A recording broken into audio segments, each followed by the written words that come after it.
Una abuela afectuosa. Ella era una mezcla de Mary Poppins y Blancanieves. Asesinada por $44. Para sus asesinos, la vida no valía nada. Encontramos a esa señora asesinada a puñaladas. ¿Por qué razón? Un convicto le dijo a la policía que quería ayudar. ¿Era un estafador abusando del sistema? ¿O era un investigador demasiado entusiasta que jugaba con él?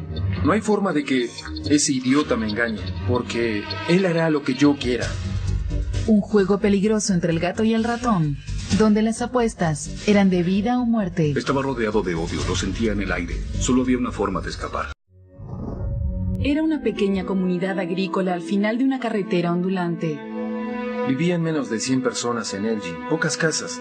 La oficina de correo y el elevador de granos eran casi todo el pueblo.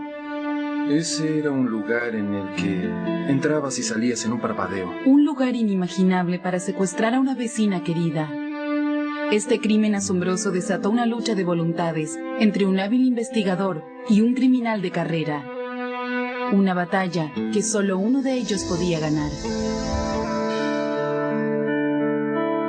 No era mucho más que una cabaña de metal, pero para los habitantes de Elgin, la oficina postal era una forma de vida. Era el punto de reunión. Las personas se sentaban aquí a conversar, a enterarse de las novedades. Erguida a la sombra del elevador de granos de Elgin, la oficina postal luce prácticamente igual a como se veía en 1982, cuando Betty Jane Mottinger era la jefa de correos.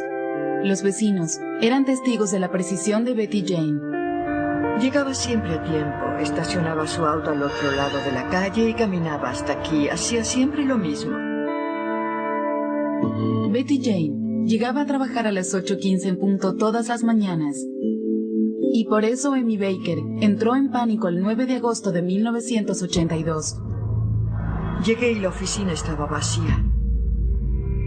Eran las 8:45 de la mañana. El contenido del bolso de Betty Jane estaba sobre su escritorio y la caja fuerte estaba abierta. Alguien llamó a emergencias y el oficial Ralph Eversole fue uno de los primeros en llegar a la escena. Estacionamos casi en el mismo lugar que estacionamos hoy. Tenían razón, ella no estaba ahí. Nos quedamos parados allí preguntándonos qué podría haber pasado. Parecía que Betty Jane, una abuela de 48 años, se había esfumado en el aire. Eversole alertó inmediatamente al Servicio Postal de los Estados Unidos. Era su jurisdicción, y Betty Jane era su empleada desaparecida. El inspector postal, Paul Hartman, desempeñó un papel fundamental en la investigación. Las primeras especulaciones decían que Betty Jane simplemente se había marchado. Bien, debíamos considerar todas las circunstancias. Y una de las posibilidades a considerar era que tal vez se había ido, que había abandonado su hogar. Pero los habitantes de Elgin le explicaron inmediatamente al investigador cómo era Betty Jane. Su familia era muy importante para ella, sus nietos. Acababa de tener otro nieto antes de que todo sucediera. Esta mujer joven y delgada se casó con su novio de la secundaria, Clarence, y después de 28 años seguían muy enamorados. Ahora había desaparecido. No vimos que nadie se la llevara, y nunca nadie la vio partir. No podíamos entender cómo pudo salir del edificio sin que nadie la viera. Pero Opal Siever, de 63 años de edad, sí vio algo. Ella le dijo a Eversole que esa mañana tomaba café en la puerta de su casa. Vivía frente a la oficina de correos y vio cuando un auto color marrón estacionó frente al edificio. Un auto que nunca había visto antes. Había un hombre sentado dentro, un hombre blanco. Opal dijo que el conductor de cabello oscuro bajó del auto y miró nerviosamente por encima del hombro. Pero lo que sucedió después era un misterio, porque su vista quedó obstruida repentinamente por un camión que salía del elevador de cereales. Cuando este se marchó, vio al auto avanzar a toda velocidad hacia las vías del ferrocarril. Después de escuchar la historia de Opal, Eversole estaba seguro de que Betty Jane estaba dentro de ese auto. El tiempo que le llevó sacarla de la oficina de correos y subirla al auto fue de unos 10 segundos, menos. En ese tiempo se llevó a cabo el secuestro. Así es como desapareció. La oficina del comisario emitió un boletín con los datos del auto color marrón. Aquella sí que fue una búsqueda increíble. Dividimos la zona en una grilla y buscamos en todos lados. Buscamos a pie, en auto. Revisamos cada lugar posible. Poco antes del mediodía, los inspectores postales entraron en la oficina de correos e hicieron un inventario de los objetos robados. No era mucho, $44, estampillas por un valor de $700 y 3 órdenes de efectivo. La policía realizó un identikit del hombre que Opal Siebert había visto desde la puerta de su casa. Y basados en ese identikit, no tardaron mucho en encontrar un sospechoso, un conocido ladrón de correos. Encontramos un sospechoso que estuvo involucrado en un robo postal. Mi primer pensamiento fue que debíamos hallar a ese hombre. El sospechoso se parecía al identikit que hizo la policía del conductor del auto desconocido. Pero cuando la policía lo encontró, descubrieron que tenía una coartada indiscutible. El día del crimen, él estaba internado. Lo trataron en Texas por quemaduras graves en un hospital, así que quedó exonerado. Los investigadores volvían al punto de partida. Había pistas, todos querían colaborar. Recibíamos, todos los de la oficina del comisario y los investigadores, todos recibíamos numerosas llamadas, informes, datos, personas que creían tener información, rumores de terceros, alguna información directa, cosas que recordaban haber visto durante el momento del secuestro. Pasaron 6 semanas. El caso estaba en un punto muerto. Entonces, a 100 kilómetros de distancia, el oficial del departamento de policía del condado de Hancock, Brad Bell, recibió una llamada en su radio. Era de una persona que cazaba mariposas. Estaba con su familia cerca del río Blanchard esa mañana, y allí encontró lo que suponía que era un cuerpo humano. El cuerpo, en descomposición avanzada, estaba envuelto en una especie de manta. El hombre aterrorizado buscó a su esposa y a su hijo, y regresó a su casa. Horas más tarde, no pudo darles a los oficiales la ubicación exacta. Estaba tan alterado que eso afectó su memoria, sus recuerdos. Él no logró guiarme. Decía, creo que es por aquí. Al anochecer, Bell y otros 3 oficiales registraron los campos de maíz cercanos al río en busca del cuerpo. Al principio nos dijo que estaba en la 3ª o 4ª línea de un campo de maíz, desde la carretera. Empezamos a caminar los 3 juntos, uno al lado del otro. Bajamos, volvimos, fuimos, volvimos. Caminamos durante 1 hora y media o 2 horas, y no encontramos nada, en absoluto, nada. Al día siguiente, un oficial de policía hipnotizó al cazador de mariposas. Uno de nuestros oficiales había tomado entrenamiento en clases y tenía certificado de hipnotizador. Él escuchó que yo estaba en el campo y que estaba a ciegas caminando con el cazador de mariposas, como lo llamábamos entonces. Y vino a vernos y dijo, ¿quiere que lo hipnotice? Claro. Todo eso era algo nuevo para mí. Y entonces él subió al patrullero y le pidió al cazador que se sentara atrás. Y empezó a trabajar, y en un par de minutos lo tenía bajo hipnosis. Yo nunca había visto un hipnotismo, así que me llamó la atención lo rápido que sucedió. Y la cantidad de detalles que recordó. Fue muy claro, muy descriptivo. La técnica, aunque controversial, funcionó. El hombre le dio a Bell detalles fundamentales. Habló de una descripción hecha con pintura de color azul sobre el camino cerca del campo. Mientras conducíamos por la carretera, vimos la inscripción de color azul. Y claramente había una plantación de frijoles, no de maíz. Y lo que parecía ser un cuerpo humano a unos 6 metros del camino. Cuando bajé del auto, lo primero que hice antes de acercarme fue tomar una foto. Antes de empezar a caminar, hice una primera serie de fotografías. Y pude percibir un olor que identifiqué con el cuerpo en descomposición. Y cuando me acerqué, traté de describirlo lo mejor posible y de determinar si era un hombre o una mujer, edad, altura, vestimenta. Lo que vio lo alteró profundamente. El cuerpo medía apenas 1,5 metros de largo. Estaba envuelto en una lona y atado con cinta adhesiva. Tenía una cuerda en el cuello. estaba atada alrededor del cuello para asegurar la lona sobre el cuerpo. Mi teoría inicial era que allí la habían dejado, pero que la persona no había muerto allí. Pero los que la mataron estaban planeando deshacerse del cuerpo y su intención era claramente arrojarla al río Blanchard, al agua, pero por alguna razón ellos lo interrumpieron. Debieron abandonar ese plan, no lo terminaron y la dejaron en el campo. Bell abrió suavemente la lona. Tenía la corazonada de que la víctima era Betty Jane Mottinger. Miré y traté de distinguir algo. Obviamente estaba en estado de descomposición extremo, era todo huesos. Una calavera. Pero el cabello estaba bastante bien. Pude ver que estaba bien. El cabello era largo y parecía ser de una mujer. Y en mi interior tuve la sensación de que sabía quién era. Y Bell tenía razón. La jefa de correos ya no era una persona desaparecida. Era la víctima de un homicidio. Era fines de septiembre y las hojas caían sobre el campo en que habían dejado abandonado el cuerpo de Betty Jane Mottinger. Era una última morada solitaria para una esposa y abuela tan querida. Ella era una mezcla de Mary Poppins y Blancanieves. No tenía enemigos y encontramos a esa señora en un campo de frijoles, envuelta en una lona y asesinada a puñaladas. ¿Por qué razón?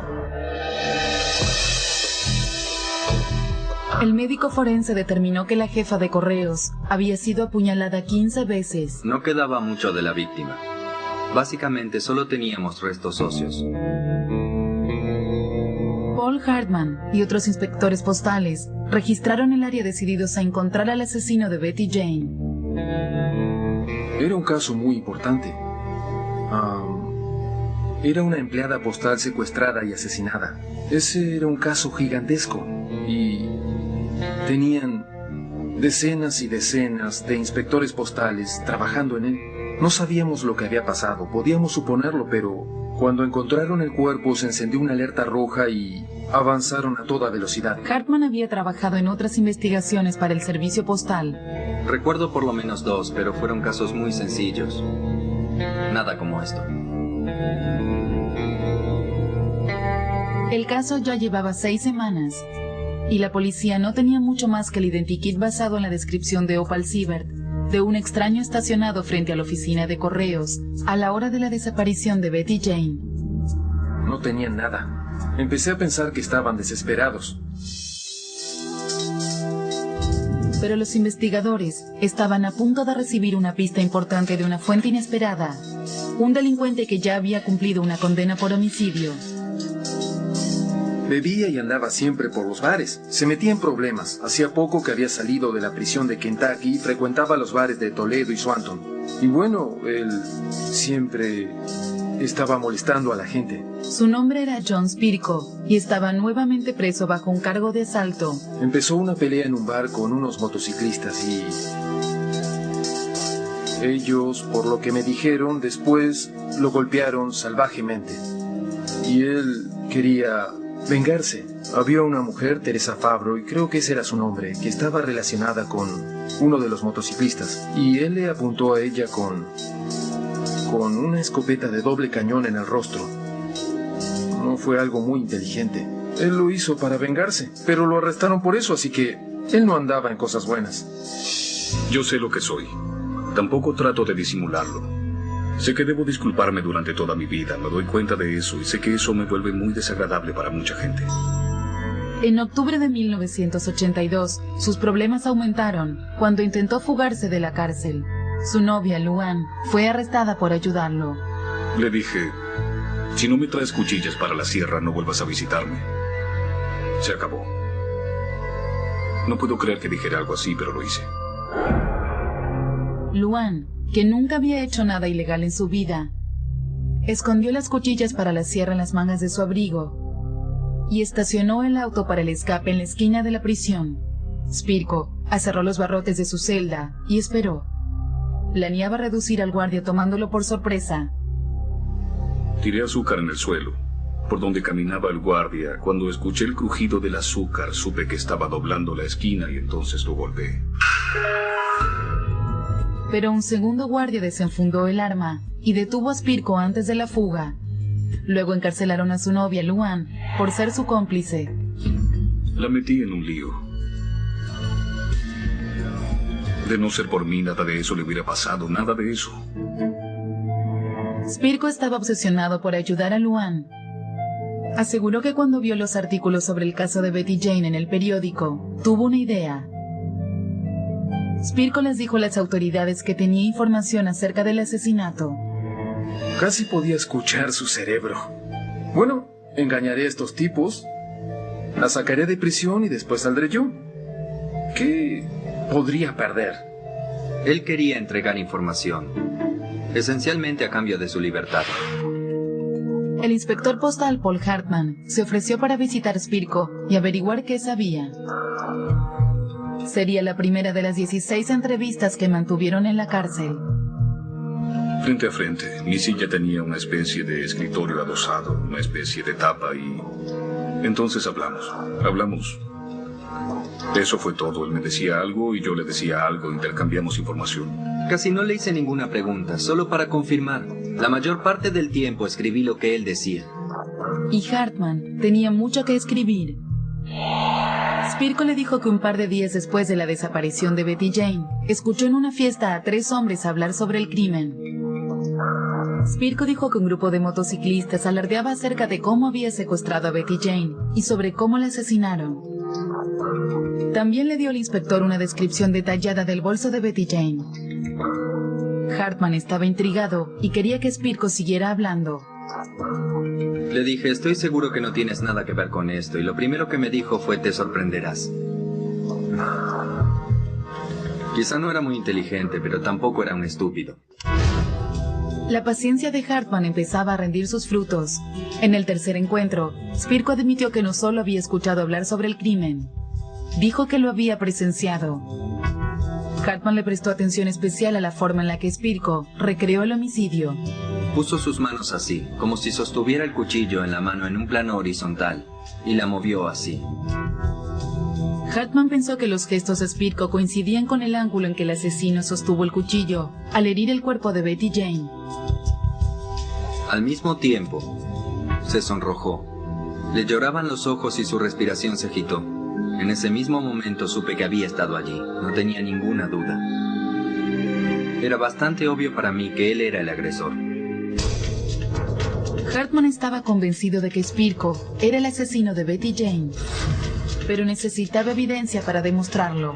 Así que durante las semanas siguientes dejó hablar a Spirko, convencido de que conseguiría información adicional de su parte. Cuando se trata de un psicópata, el agresor tiene tendencia, a lo largo de varias entrevistas, a relacionarse más y más y más con la víctima. Y eso fue exactamente lo que hizo. Pero fue un trabajo duro. Hartman dijo que la descripción de Spirko sobre lo sucedido cambiaba casi a diario. En ocasiones le decía, John, recién me dijiste justo lo contrario. ¿Y cuál era su reacción por eso? Ninguna. Pero una de las constantes en los relatos de Spirko eran los personajes que, según él, habían cometido el asesinato. Eran motociclistas con apodos callejeros como Rooster y Dan el Sucio. Hombres que no tuvieron piedad con la jefa de correos. Las historias que contaba Paul Hartman eran terribles. Simplemente eran horribles. Historias que harían vomitar a cualquiera.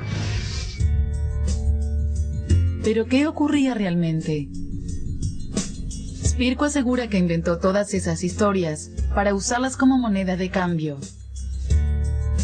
John trataba de engañar a Hartman y Hartman decía, no hay forma de que ese idiota me engañe, porque él hará lo que yo quiera. Y allí estaban, 2 hombres con objetivos muy diferentes, el inspector postal y el convicto. Llevaban hablando un par de semanas cuando Hartman descubrió una conexión real entre todas sus historias salvajes. Su compañero de celda era un hombre llamado Delaney Gibson, y lo apodaban Rooster. Rooster era el nombre que Spirko le mencionó a Hartman una y otra vez. Es más, los investigadores consideraron que Gibson se parecía al identikit del hombre que la testigo ocular, Opal Siebert, vio en la oficina de correos la mañana en que Betty Jane desapareció. Hartman pensaba que si el mejor amigo de Spirko había estado allí, Spirko también podría haber estado. Hartman empezó a desarrollar una teoría acerca de cómo se había cometido el crimen. Supuse que ellos entraron por la ventana y que estaban robando el lugar cuando la jefa de correos llegó y se la llevaron. Esa era mi teoría. Y ahora quería que John Spirko la confirmara. En la siguiente entrevista, Hartman dijo que confrontó a Spirko. Quería que el delincuente le pusiera fin a sus mentiras. Y consiguió lo que quería. Finalmente, el 13 de enero de 1983, en el penal de los Estados Unidos, en Leavenworth, Kansas, él dijo: yo la maté. Parecía que el inspector postal Paul Hartman había logrado lo imposible. Identificó al asesino de la jefa de correos Betty Jane Mottinger y obtuvo una confesión. ¿Sería suficiente para cerrar el caso?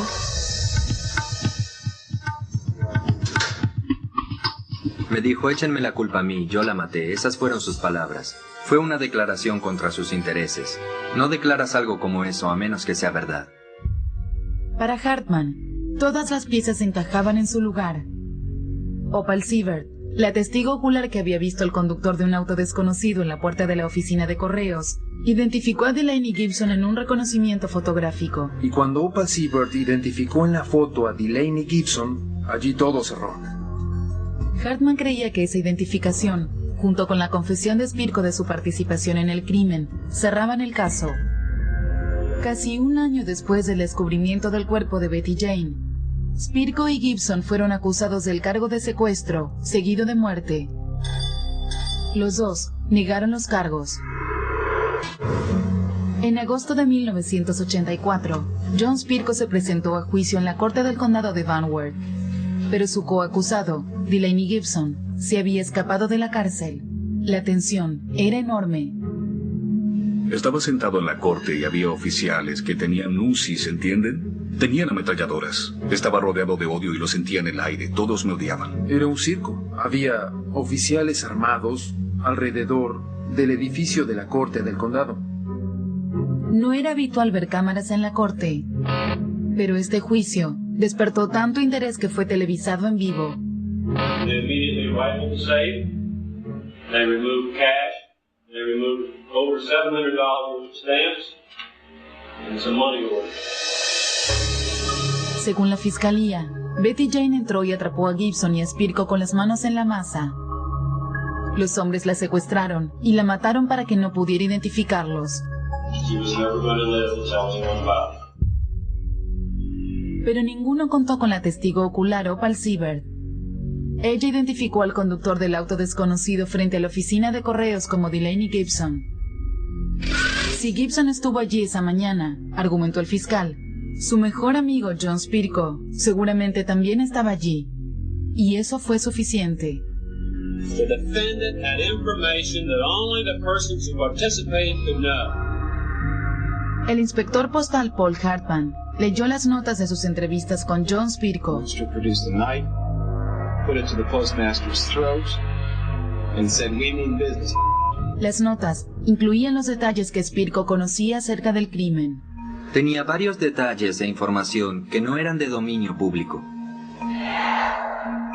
Datos como el color exacto de la blusa que Betty Jane llevaba puesta, o el hecho de que el asesino se llevó la piedra de uno de los anillos de Betty Jane. Evidencia fotográfica. Me dijo que era una piedra preciosa. Es un detalle específico, ¿no les parece? Muy específico. Como Hartman no utilizó una grabadora, se presentaron sus notas escritas como evidencia. También se presentó una carta que Spirko le había escrito a su novia desde la cárcel. He said to Lou Ann Smith, in a private letter, I told Paul things that only the people who did this could know. ¿De dónde sacó Spirko toda esa información? Sus abogados dijeron que la mayor parte de los datos que conocía Spirko venían de Gibson o del mismo Paul Hartman, y que el resto provenía de la prensa. He read these newspaper articles and he learned of details including this offense. Spirko dijo que fingió tener información interna sobre el crimen, en un intento desesperado de conseguir indulgencia para él y para su novia. He decided maybe I could cut myself and my girlfriend some sort of deal. Pero en cambio, lo único que consiguió Spirko fue meterse en más problemas. Los abogados de Spirko argumentaron que sin importar lo que le hubiera dicho a Hartman, él no había cometido el homicidio. De hecho, no había evidencia física que lo relacionara con el crimen. Real killers of AJ Meininger are still alive. La fiscalía llamó al inspector postal Paul Hartman nuevamente al estrado. Él negó haberle dado información a Spirko. During those interviews, did you ever give information to the defendant concerning the presence of a ring and the fact that a stone was missing? No, sir, I did not.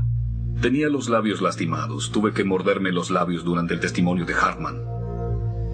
Yo soy un mentiroso, pero él merece un premio por su actuación. Lo que sucedió después sigue siendo controversial hasta el día de hoy. Hartman dijo algo que la fiscalía no mencionó en sus alegatos de apertura. Algo que no se reveló a la defensa en ningún momento antes del juicio. Le dijo al jurado que Spirko había confesado. He stated that to me at Leavenworth, Kansas, on January 11th of 1983. Well, let's take a look at the statement, okay, on that day? You'd have written that down, wouldn't you? I don't believe that is in my notes. It wasn't important enough to put it in your notes. No further question. Abogados de Spirko estaban impactados. ¿Por qué el abogado de la fiscalía no había usado la confesión de Spirko como pieza clave en el caso? Era una pregunta que quedaría sin respuesta. El dramático juicio llegó a su fin. Era hora de que el jurado tomara una decisión. Spirko estrechó la mano de sus abogados antes de que leyeran el veredicto. Era como si ya conociera la respuesta. We, the jury, being duly impaneled and sworn and affirmed, do hereby find the defendant, John George Spirko Jr., guilty. Culpable de todos los cargos. Y con ese veredicto, el John Spirko arrogante e insolente pareció darse por vencido. Les ordenó a sus abogados que no pidieran por su vida durante la fase de la sentencia. En cambio, se dirigió personalmente al juez y le suplicó que lo condenara a muerte.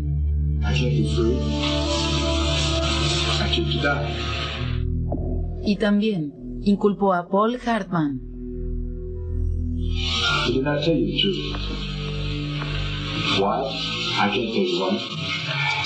I'll tell you one thing. I might be bound for hell, but I know Paul Hartman be right on my tail end. El juez no dudó. Recomendó la pena de muerte para Spirko. Pero su caso estaba lejos de terminar. El investigador de la defensa estaba convencido de que Spirko había caído en una trampa. Estaba obsesionado. Lo veía como alguien que moriría por algo de lo que no era responsable.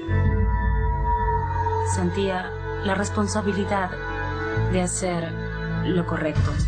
Richard Smith, el padre de Teresa, trabajó en el caso de John Spirko como investigador para la oficina de la Defensoría Pública. Creía que Spirko era inocente y se dedicó a buscar pruebas. De hecho, demostrar la inocencia de Spirko se transformó en la obsesión de Richard Smith.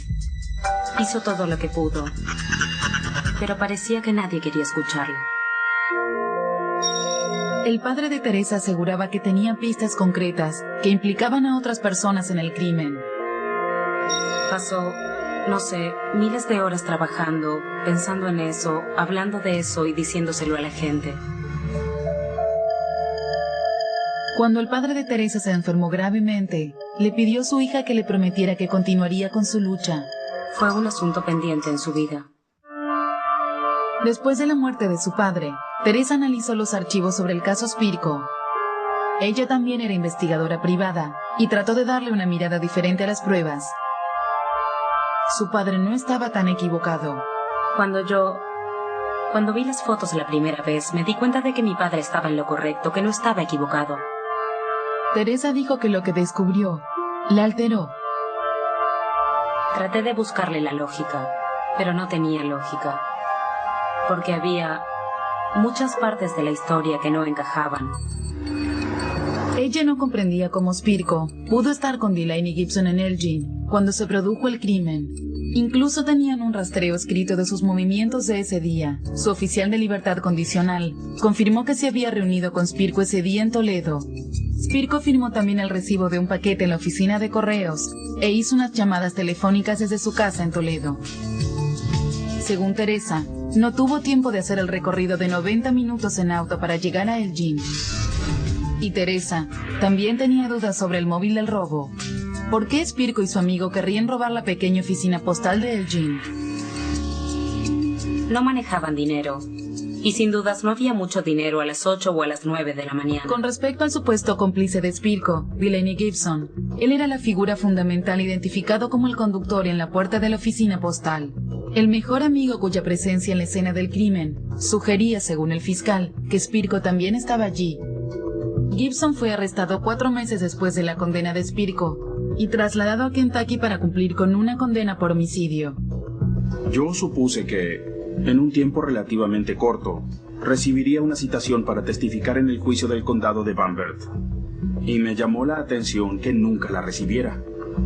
Y me refiero a 1 año después de que lo encerraran, 2 años, 5 años, incluso 10 años. De hecho, cuando salió bajo fianza, las autoridades no extraditaron a Gibson de Nueva Ohio para que se presentara al juicio por el asesinato de Betty Jane. En cambio, retiraron discretamente todos los cargos en su contra. Fue un manejo increíble. Teresa no podía entenderlo. Al retirar todos los cargos contra Delaney Gibson, los fiscales también debilitaron seriamente su caso contra Spirko. No sabía nada. Metí las narices en un asunto en el que no debería haberla metido. John Spirko asegura que todo lo que le dijo a Paul Hartman era mentira. Pero algunos se preguntan por qué mentiría Spirko si sabía que se involucraba en un caso de homicidio. Creo que no pensó en las consecuencias. Creo que estaba demasiado acostumbrado a mentir y creo que quería complacer a Hartman. Pero Spirko no pudo decirle a Hartman nada que él no supiera. Esa fue una llamada de atención para el reportero investigador Bob Painter. Si estaba involucrado, se podría decir o se podría pensar que aún inadvertidamente debería haber revelado algo. Algo que los investigadores no supieran, algo. En el juicio, el juez dijo que Spirko había dado algunos detalles durante las entrevistas que solo el verdadero asesino podía conocer. Por ejemplo, el hecho de la piedra robada del anillo del dedo meñique de Betty Jane. Pero según los abogados que representaron más tarde a Spirko, ese detalle era insostenible. Si observan bien, en primer lugar verán que es imposible tratar de robar la piedra de ese anillo de $5 sin desarmarlo y destrozarlo completamente. Además, nadie querría robar la piedra de este anillo. No tendría ningún sentido hacerlo. Según Spirko, fue Hartman quien le dio detalles acerca del caso y no a la inversa. Me decía cosas a mí que en realidad dirigían la conversación hacia ese lado. Dijo que quería atrapar al que había robado la piedra del anillo. Sí, eso fue lo que él me dijo en una de las entrevistas. Yo me le quedé mirando y no le dije nada. Eso fue todo. Esa fue la primera vez que escuché hablar del anillo. No tenía ninguna información, así que trataba de escuchar todo lo que él decía para poder repetirlo. Teresa dijo que toda esa ambigüedad podría haberse evitado si Hartman hubiera grabado las entrevistas. Creo que es fácil manipular una declaración cuando no hay una grabación, y es por eso que deben grabarse. Lo más perturbador para Teresa fue el hecho de que la confesión de Spirko no apareciera en ninguna de las notas escritas de Hartman. ¿Por qué no hizo una nota con eso? Me parecía muy extraño, no le hizo firmar nada a Spirko, no tenía un consentimiento ni nada parecido. Si tenía una confesión, debería haber cumplido con ciertos protocolos.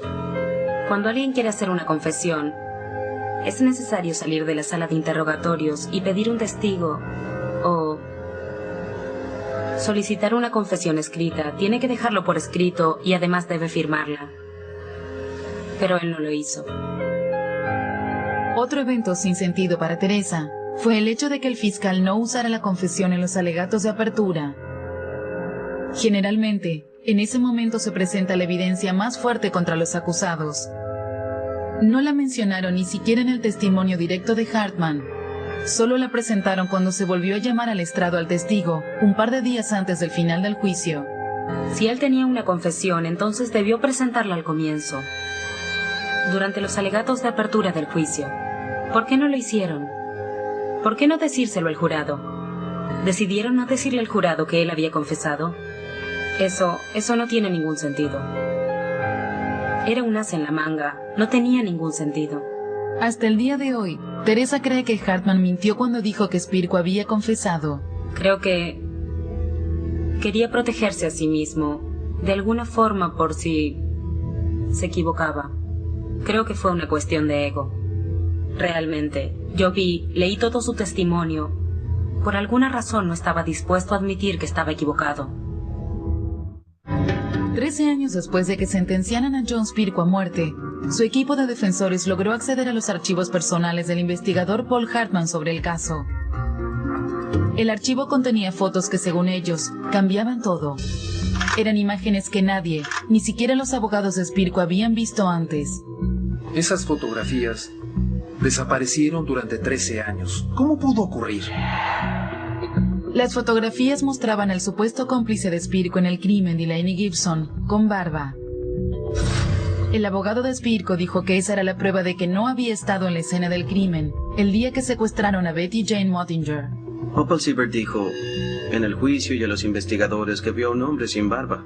Y cada fotografía muestra que Delaney Gibson usaba barba en agosto de 1982.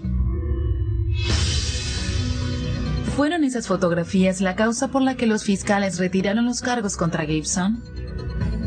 ¿Sabían que Delaney Gibson no había estado en la escena del crimen? El equipo de defensores de Spirko considera que las imágenes pudieron ser ocultadas intencionalmente antes del juicio, para proteger el caso que presentarían la fiscalía y el inspector postal Paul Hartman. Cuando analizamos la situación, el responsable era Paul Hartman. Él era bueno descubriendo información, pero luego él escondió las imágenes porque contradecían la teoría que presentaría en el juicio. Hartman es tan mentiroso como yo, y eso es un hecho. Todo este caso giró en torno de Hartman. Lo que Hartman dijo, lo que Hartman hizo. Le preguntamos a Paul Hartman sobre las acusaciones que había recibido de sus críticos durante todos esos años. Mis críticos son mis críticos, y ellos me cuestionan porque parecería que quisieran sacar a ese sujeto de la cárcel. Y les aseguro que si logra salir de prisión, matará a otra mujer, se los garantizo. Más tarde, le preguntamos a Hartman sobre las controversiales imágenes de Delaney Gibson. ¿Les ocultó evidencia importante a los abogados de Spirko? ¿Escondió las fotografías? Bien, déjenme decirles, esas fotos se revelaron mucho tiempo después de que ambos fueran condenados. Todo lo que recuerdo de esto es que rutinariamente informaba a la fiscalía del desarrollo de la evidencia. Y puedo asegurar sin dudas que en un momento determinado le dije directamente al fiscal: no creo que Gibson esté involucrado en esto. El fiscal, que aún cree firmemente en la culpabilidad de Spirko, niega rotundamente los dichos de Hartman. Hartman sostiene que fue la confesión de Spirko lo que lo condenó, y no su asociación con Delaney Gibson. Me dijo: échenme la culpa a mí, yo la maté. Esas fueron sus palabras. Mi registro sobre este asunto dice que el caso del señor Spirko fue revisado probablemente por unos 15 jueces y en 12 audiencias distintas de apelación. Y todos llegaron a la conclusión de que la evidencia demuestra que el señor Spirko cometió el crimen. A pesar de los esfuerzos entusiastas de su equipo de defensores, John Spirko agotó sus apelaciones en el año 2005. Según fue determinado, por el juzgado número 6 de la Cámara de Apelaciones. Él nunca pudo explicar satisfactoriamente cómo consiguió la información que no era de dominio público. Debido a eso, la Corte Suprema de Ohio programó su fecha de ejecución, 20 años después de la sentencia original. Se requiere mucho esfuerzo para ser fuerte. Trato de ser lo más valiente posible. Pero 2 semanas antes de la fecha de ejecución, ocurrió un giro sorpresivo. El gobernador de Ohio le concedió a Spirko un periodo de gracia. Era el primero de los 7 que recibiría. Este caso no tenía pruebas tan contundentes como las que se veían en otros casos capitales. El Estado se ofreció a realizar una prueba de ADN en la lona y las cuerdas que fueron usadas para atar a Betty Motinger. Si quedaba alguna oportunidad de que apareciera evidencia nueva, esta oficina colaboraría para encontrarla.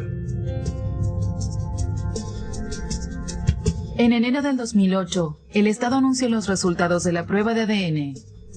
No se encontró ADN que vinculara a Spirko con el crimen. El gobernador modificó su sentencia a cadena perpetua. En cuanto recibí la noticia, no pude creerlo. Recuerdo que pensé, oh no, estar encerrado es un infierno. Prefería la ejecución.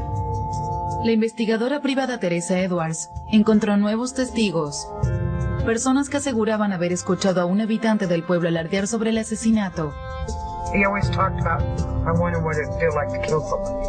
He said he had a knife and he was doing like a little stabbing.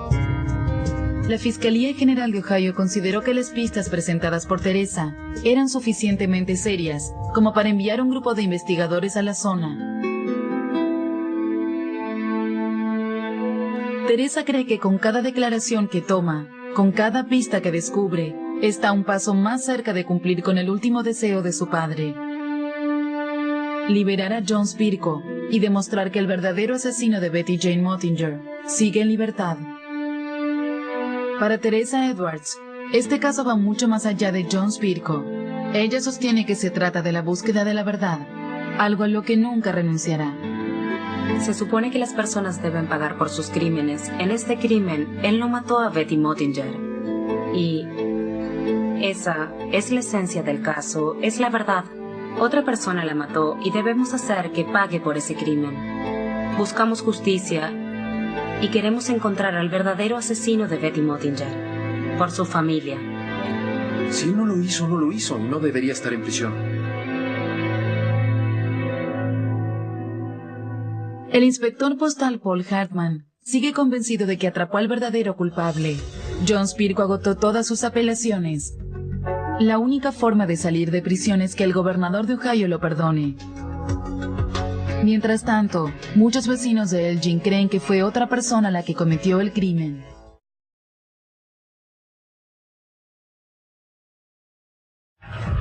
Una abuela afectuosa, Ella era una mezcla de Mary Poppins y Blancanieves. asesinada por $44. Para sus asesinos, la vida no valía nada. Encontramos a esa señora asesinada a puñaladas.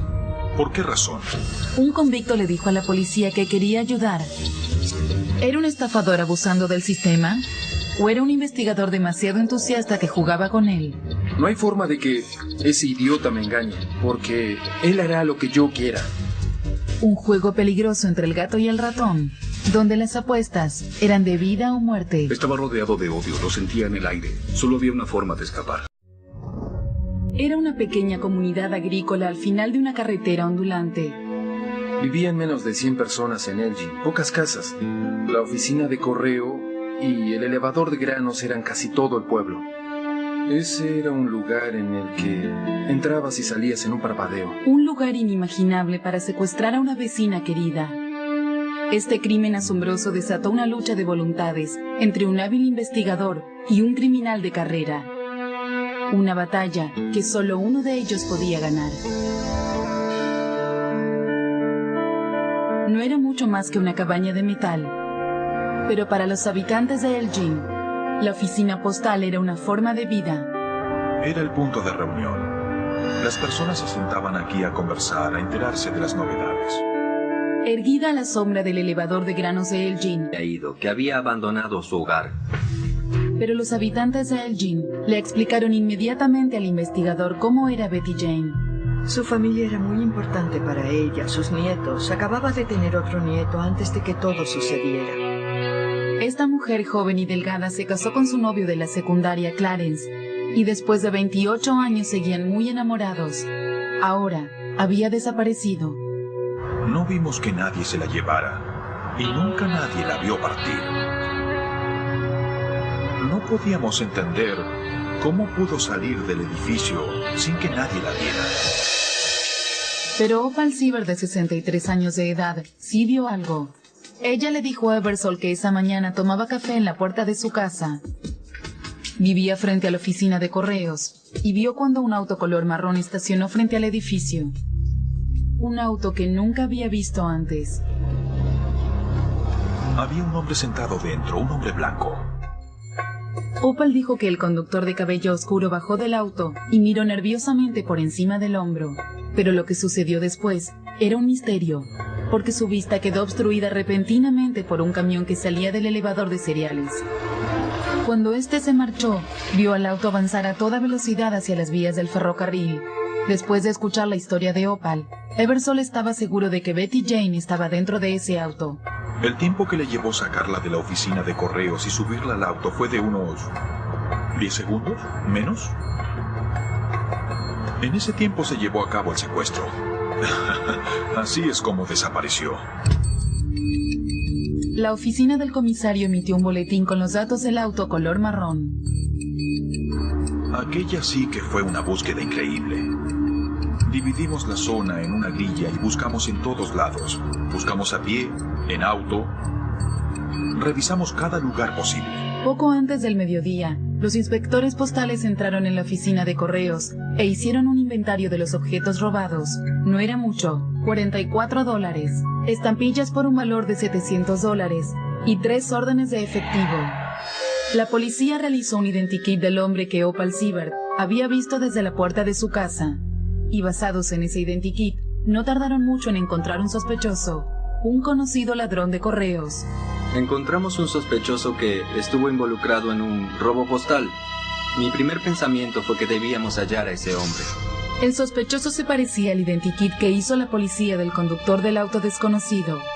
Pero cuando la policía lo encontró, descubrieron que tenía una coartada indiscutible. El día del crimen, él estaba internado. Lo trataron en Texas por quemaduras graves en un hospital, así que quedó exonerado. Los investigadores volvían al punto de partida. Había pistas, todos querían colaborar. Recibíamos, todos los de la oficina del comisario y los investigadores, todos recibíamos numerosas llamadas, informes, datos, personas que creían tener información, rumores de terceros, alguna información directa. La oficina postal luce prácticamente igual a como se veía en 1982, cuando Betty Jane Mottinger era la jefa de correos. Los vecinos eran testigos de la precisión de Betty Jane. Llegaba siempre a tiempo, estacionaba su auto al otro lado de la calle y caminaba hasta aquí. Hacía siempre lo mismo. Betty Jane llegaba a trabajar a las 8:15 en punto todas las mañanas. Y por eso Amy Baker entró en pánico el 9 de agosto de 1982. Llegué y la oficina estaba vacía. Eran las 8:45 de la mañana. El contenido del bolso de Betty Jane estaba sobre su escritorio y la caja fuerte estaba abierta. Alguien llamó a emergencias y el oficial Ralph Eversole fue uno de los primeros en llegar a la escena. Estacionamos casi en el mismo lugar que estacionamos hoy. Tenían razón, ella no estaba ahí. Nos quedamos parados allí preguntándonos qué podría haber pasado.